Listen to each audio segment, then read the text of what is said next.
Hello दोस्तों, polytechnic education channel पर आप सभी लोगों का हार्दिक दिल से स्वागत है। दोस्तों, आज की वीडियो जो पॉलिटेक्निक कॉलेज फर्स्ट सेमेस्टर में न्यू एडमिशन लिया है उनके लिए बहुत ही इम्पोर्टेंट होने जा रही है। आज अप्लाइड केमिस्ट्री के इम्पोर्टेंट क्वेश्चन मैं प्रोवाइड कराऊंगा और दोस्तों साथ ही साथ आपको बताऊंगा कि आपका कि नंबर ऑफ़ क्वेश्चन कितने आएंगे, कितने आपको अटेम्प्ट करना है और अच्छे नंबर लाने का आसान तरीका। यदि आपने नहीं भी पढ़ा है तो अभी आप तैयारी कर लें, तब भी आप आसानी से अच्छे नंबर ला सकते हैं। साथ ही साथ दोस्तों, आप वीडियो को अन्य पॉलिटेक्निक कॉलेज में ज़रूर शेयर करें ताकि अगली वीडियो में बहुत जल्दी आप लोगों के बीच में ला सकूं, क्योंकि आप लोग वीडियो को शेयर बहुत कम कर रहे हैं और उम्मीद कर रहे हैं कि चारों सब्जेक्ट के पेपर मिल जाएं। तो दोस्तों, टीचर भी चाहता है कि उसकी जो मेहनत है वो अंतिम विद्यार्थी तक पहुँचे और अंतिम विद्यार्थी तक आप ही पहुंचा सकते हैं, क्योंकि आपके दोस्त हैं अन्य ब्रांच में होंगे, अन्य पॉलिटेक्निक कॉलेज में होंगे, वहां तक आप पहुंचा दें। बस एक छोटा सा काम है दोस्तों। ये जो क्वेश्चन पेपर अप्लाइड केमिस्ट्री का बनाया है, ये अप्लाइड केमिस्ट्री का जो बनाया है ये श्री अजय शर्मा जी ने बनाया है, जो कि उज्जैन पॉलिटेक्निक कॉलेज में एज ए गेस्ट फैकल्टी के रूप में पढ़ाते हैं। तो दोस्तों, अन्य टीचर से भी मैं कोशिश करूंगा कि वो कम्युनिकेशन इंग्लिश का बना दें और मैथ्स का भी देखेंगे एक आपको किस तरीके से बन सकता है, क्योंकि मैथ्स का इम्पोर्टेंट क्वेश्चन नहीं बन सकता है, सिर्फ थोड़ा सा गाइडलाइन कर सकते हैं, तो वो भी मैं बात करूंगा सर से। तो चलिए दोस्तों, अब हम वीडियो शुरू करते हैं। सबसे पहले हम देख लेते हैं दोस्तों आपकी एग्ज़ाम में नंबर ऑफ़ क्वेश्चन कितने आएंगे। तो यहाँ दोस्तों देखें, ये ICT based first semester question paper pattern communication skill का ऑब्जेक्टिव टाइप का नहीं आएगा 7353 जो कोड है। बाकी जो आपके फिजिक्स, केमिस्ट्री और मैथ्स में जो दोस्तों टोटल क्वेश्चन रहेंगे वो 8 क्वेश्चन रहेंगे और जो पहला वाला है जो कि ऑब्जेक्टिव टाइप का रहेगा 10 नंबर का रहेगा, ये आपको कंपलसरी है आपको हल करना। अब इसमें दोस्तों टोटल क्वेश्चन 8 हैं, 8 में से आपको 6 करना है। तो एक तो पहला वाला कंपलसरी हो गया और 5 और आपको करना है। तो ये हम देख लेते हैं। जो 5 क्वेश्चन रहेंगे वो कितने मार्क्स के रहेंगे। तो यहाँ दोस्तों देखें कि टोटल 8 क्वेश्चन है, सॉल्व आपको 6 क्वेश्चन करना है। फर्स्ट क्वेश्चन जो ऑब्जेक्टिव टाइप का है वो कंपलसरी है, तो वो 10 नंबर का रहेगा। अदर से 12 मार्क्स का रहेगा, यानी कि दोस्तों जो आपको 5 जो क्वेश्चन करना है वो कितने नंबर की रहेंगे, 12 नंबर की। तो 12 पंजे 60 और 10 नंबर का आपका ऑब्जेक्टिव टाइप का रहेगा। तो इस तरीके से आपके कितने हो जाएंगे, 70 मार्क्स हो जाएंगे। तो उम्मीद है दोस्तों आपको बात समझ में आ गई होगी। यहाँ दोस्तों ये 12 marks can be split into the ABCD as per requirement. मतलब इसमें दोस्तों इस तरीके से आएगा, आपका शॉर्ट क्वेश्चन भी आ सकते हैं, लॉन्ग आंसर भी आ सकते हैं या वेरी शॉर्ट आंसर आएंगे। तो इसमें आपको हो सकता है 1-2 सब वर्ड्स में आंसर देना है या 2-3 लाइन में, और डिस्कशन टाइप का आएगा, ऑब्जेक्टिव टाइप का। पेपर कोड दोस्तों यहाँ पे लिखे हुए हैं जो आप लोगों के इसमें ये जो 7353 है इसमें ऑब्जेक्टिव टाइप के नहीं आएंगे। बाकी ये जितने भी हैं 6 क्वेश्चन पेपर इनमें ऑब्जेक्टिव टाइप के आएंगे। चलिए दोस्तों, अब हम देख लेते हैं क्वेश्चन पेपर। तो दोस्तों क्वेश्चन पेपर देखने से पहले मैं आपको बता दूं ये कौन कौन सी ब्रांच के लिए है। ये ग्रुप ए के लिए है, ऑटोमोबाइल है, केमिकल ब्रांच है, कंप्यूटर साइंस एंड इंजीनियरिंग है, CHM है, electronics and telecommunication, electronics and instrumentation, electrical and electronics engineering और electronics engineering, IT, mechanical, optoelectronics और RAC। तो दोस्तों ये जो आपका पेपर है ये अप्लाइड केमिस्ट्री का है। यहाँ पर कोड तो नहीं लिखा हुआ है स्कीम में, लेकिन दोस्तों ये ब्रांच इसमें रहेंगी। तो चलिए दोस्तों, अब हम देख लेते हैं क्वेश्चन पेपर। तो दोस्तों ये रहा न्यू सिलेबस 2023 का जो AICTE के अनुसार ही क्वेश्चन पेपर बनाया है। आप इसके आंसर एग्ज़ाम में दोस्तों हिंदी और या फिर इंग्लिश में लिख सकते हैं, या आप मिक्स भी लिखेंगे तो भी चलेगा, क्योंकि बहुत से विद्यार्थी पूछते हैं कि सर हिंदी में लिखना है इंग्लिश में, तो आप किसी भी लैंग्वेज में आप लिख सकते हैं। अब यहाँ दोस्तों हम देख लेते हैं न्यू सिलेबस की सेमेस्टर फर्स्ट अप्लाइड केमिस्ट्री। अब यूनिट फर्स्ट में दोस्तों इन्हें लॉन्ग क्वेश्चन भी बनाए हैं कि लॉन्ग क्वेश्चन भी आएंगे, तो इसमें लॉन्ग क्वेश्चन का पहला आप देखें तो परमाणु के रदरफोर्ड मॉडल को समझाएं, यानी कि describe Rutherford model of an atom. यहाँ दोस्तों टीचर ने हिंदी और इंग्लिश दोनों में बनाया है, तो विद्यार्थियों के लिए बहुत आसान हो जाएगा। And write down it's merit and demerit, और उसकी क्या है, एक तो रदरफोर्ड मॉडल को समझाएं, व्याख्या कीजिए तथा उसके लाभ और हानियाँ लिखना है। तो ये दोस्तों ये जितने भी क्वेश्चन हैं आप एक उस पे बना लें रजिस्टर में, ताकि आप एग्ज़ाम के टाइम आपको पढ़ने में आसानी हो जाएगी। और एक चीज़ और बताना चाहता हूं दोस्तों, जो विद्यार्थी पूरा नहीं भी पढ़ पाएँ तो 3 यूनिट या 4 यूनिट भी कर लेंगे, 3 यूनिट भी कर लेंगे तो भी आप आसानी से पास हो जाएंगे। लेकिन दोस्तों सारे क्वेश्चन आप लोगों को याद करना है। अब क्वेश्चन नंबर 2 देख लेते हैं। एक्सप्लेन, ये पहले हिंदी में पढ़ लेते। परमाणु के बोर के सिद्धांत के अभिगृहित समझाइए उसके लाभ और हानियाँ।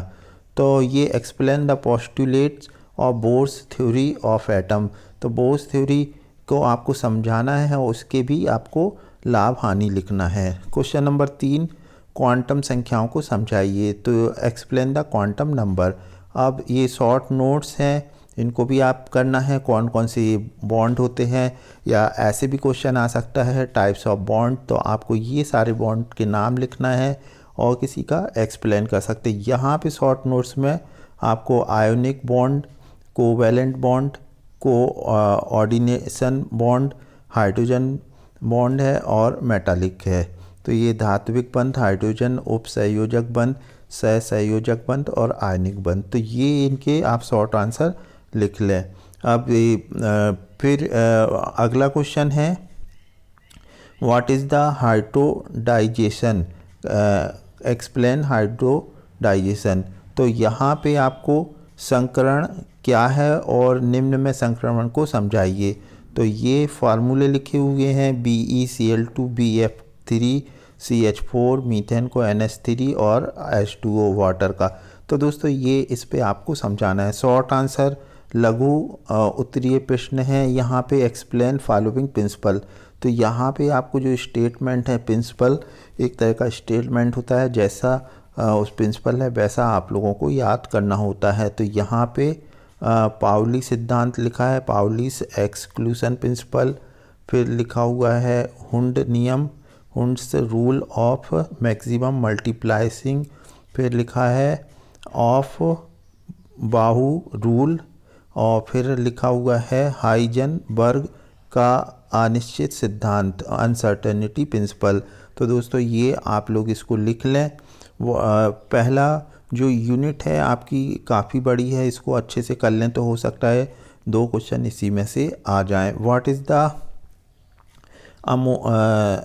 अमोनियास प्रॉपर्टीज़ ऑफ, सॉरी इसमें क्या लिखा हुआ है, अमोनिया के विषय गुण क्या है। तो what is the ammonia's properties of ammonia, ammonia के आपको इसमें गुण लिखना है। तो ये क्वेश्चन है अमोनिया के विषय गुण क्या है। अब अमोनिया NH3 लिखा हुआ है, तो ये आप लोगों को करना है। तो अब यहाँ पे परिभाषित करना है ये मोलरिटीज़ और मोल फ्रैक्शन, मोल का प्रभाव। यदि दोस्तों आपको इनमें किसी का भी आंसर नहीं मिलता है तो गूगल पे आप जैसा क्वेश्चन है वैसा आप टाइप कर देंगे तो निश्चित आपको आंसर मिल जाएंगे। आंसर की आप लोग चिंता ना करें। यूनिट 2 पहला यूनिट काफ़ी बड़ा था, लेकिन दोस्तों मेरे हिसाब से 2 क्वेश्चन उसमें से आ जाएंगे। आप पहला यूनिट कर लें या फिर आप दूसरे जो छोटे छोटे हैं वो भी आप कर सकते हैं। यहाँ पे अब ये classification of soft and hard water based on soft test, मतलब आपको वर्गीकरण करना है साबुन परीक्षण के आधार पर, मृद और एवं कठोर जल का। अब दूसरा देख लेते हैं क्वेश्चन दोस्तों। caused by the use of hard water in boiler, scale, sludge forming, priming, corrosion explain। Boiler के अंदर जो कठोर जल के कारण होने वाली घटनाएं। तो दोस्तों पानी के कारण बहुत सारी घटनाएं होती हैं। स्केलिंग की प्रॉब्लम होती है, स्लज की होती है, फॉर्मिंग की, प्राइमिंग की, कोरोजन की। तो ये आप लोगों को समझाना है। अब नेक्स्ट क्वेश्चन देखते हैं। एक्सप्लेन द क्वांटिटेटिव मेजर, ये क्या लिखा है, मेजरमेंट ऑफ, अच्छा पूरा लिखा हुआ है, measurement of water hardness by EDTA method. ये EDTA कोई मेथड है और कठोर जल के मात्रात्मक मापन की EDTA विधि को समझाइए। तो यहाँ दोस्तों आपको ये विधि पूरी समझाना है, इस तरीके से आपको करना है। अब नेक्स्ट क्वेश्चन देख लेते हैं। Describe the water softening technique. तो आपको जल के मृदकरण की तकनीकों को समझाना है। इसमें ये लिखा है, एक सोडा लाइम प्रोसेस है, फिर जियोलाइट प्रोसेस है, फिर आयन एक्सचेंज प्रोसेस है। तो ये सारी चीज़ें आपको समझाना है, तो इसको आप देख लें। अब यहाँ शॉर्ट नोट्स भी है, सेडिमेंटेशन है और कोगुलेशन है, फिर फिल्ट्रेशन है, स्टेलाइजेशन है। तो ये सारे आपको शॉर्ट नोट्स में लिखना है। यदि किसी भी में यदि डायग्राम है छोटा मोटा तो आप वो भी बनाएं। और दोस्तों जितने भी आप फार्मूले, टेबल और यदि ग्राफ है या डायग्राम है, ब्लॉक डायग्राम है, तो इसके माध्यम से यदि आप आंसर देंगे तो निश्चित तौर पे आपको बहुत अच्छे मार्क्स मिलेंगे। यहाँ नीचे देख लेते हैं, यूनिट 3 है, इंजीनियरिंग मटेरियल है। अब write any 5 ores of iron, ores of iron, aluminium and copper. Iron, aluminium और कॉपर के 5 अयस्क के नाम लिखना है। मतलब आपको 5 ओर्स के नाम लिखना है जिसमें आयरन है, एल्युमिनियम है और कॉपर है। What is the Portland cement and hardening. आपको ये समझाना है कि पोर्टलैंड क्या है, पोर्टलैंड सीमेंट क्या है और हार्डनिंग क्या है। इसमें आपको समझाना है, समझाइए कांच और सह उत्पाद और मिश्रण संगठन को, यानी कि discuss the glasses refractory and composite material. अब यहाँ दोस्तों अगला देख लेते हैं। संक्षिप्त टिप्पणी है, PVC है, नाइलॉन 6 है, नाइलॉन 66 है और बेकेलाइट है, पॉली स्टाइलिन है और PS है, यहाँ पे ब्रैकेट में PTFE है। तो ये दोस्तों आप लोगों को 4, 5, 5, 6 लाइन में आपको इसका शॉर्ट नोट्स लिखना है। ब्रीफली डिस्कस रबर और बल्किनाइजेशन ऑफ रबर लिखा हुआ है। तो रबर को आपको डिस्कस करना है, रबर क्या होता है और रबर बल्किनीकरण। तो ये दो मतलब आपको इसको समझाना है, इसके बारे में लिखना है। अब नेक्स्ट क्वेश्चन देखते हैं।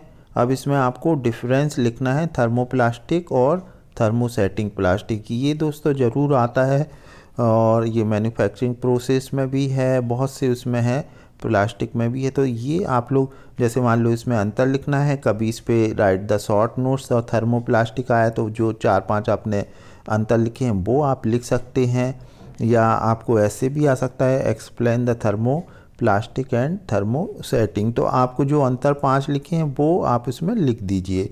What is the alloy. Alloy क्या है।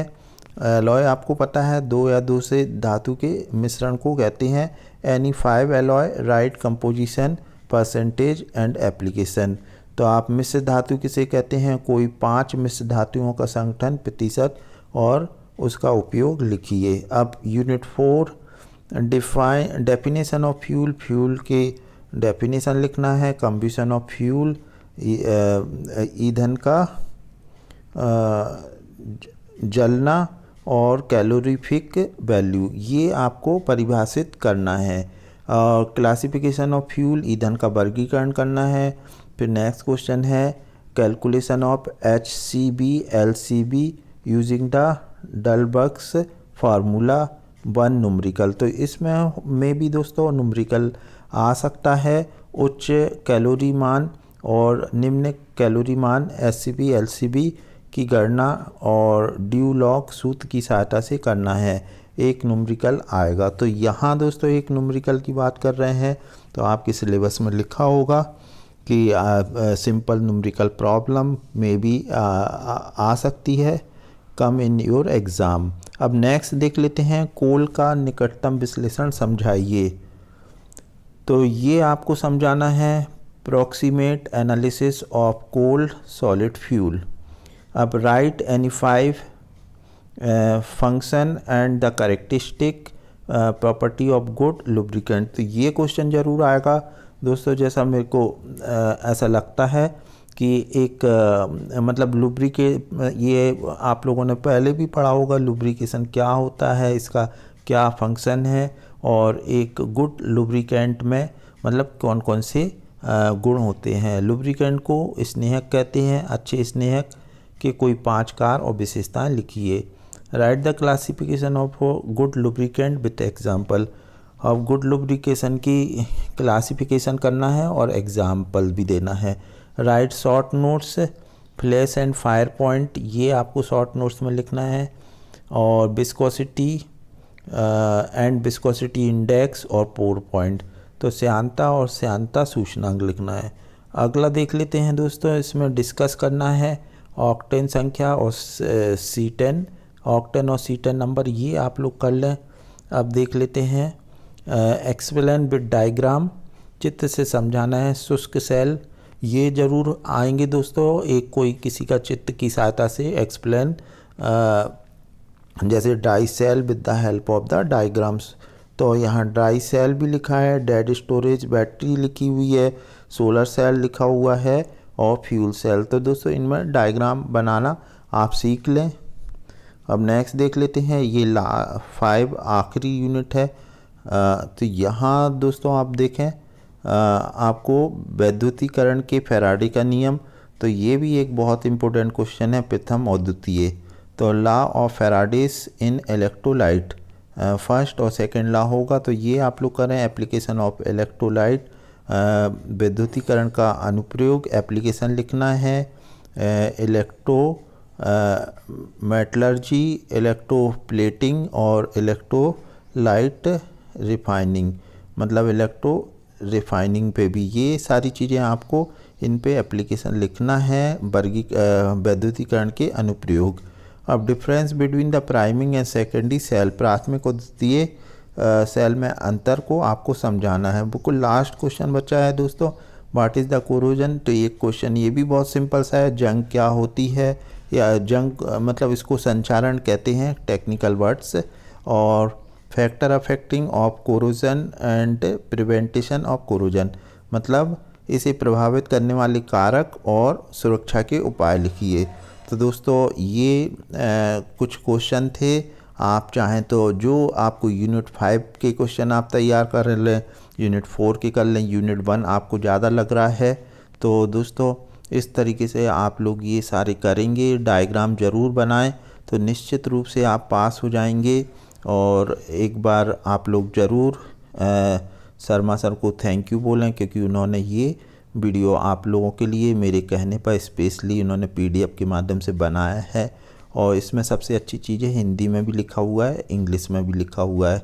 तो दोस्तों आप ज़्यादा से ज़्यादा अपने फ्रेंड पॉलिटेक्निक कॉलेज में पढ़ रहे हैं उन तक पहुँचाएँ, ताकि अगली वीडियो जल्द से जल्द आप तक फिर पहुँचे।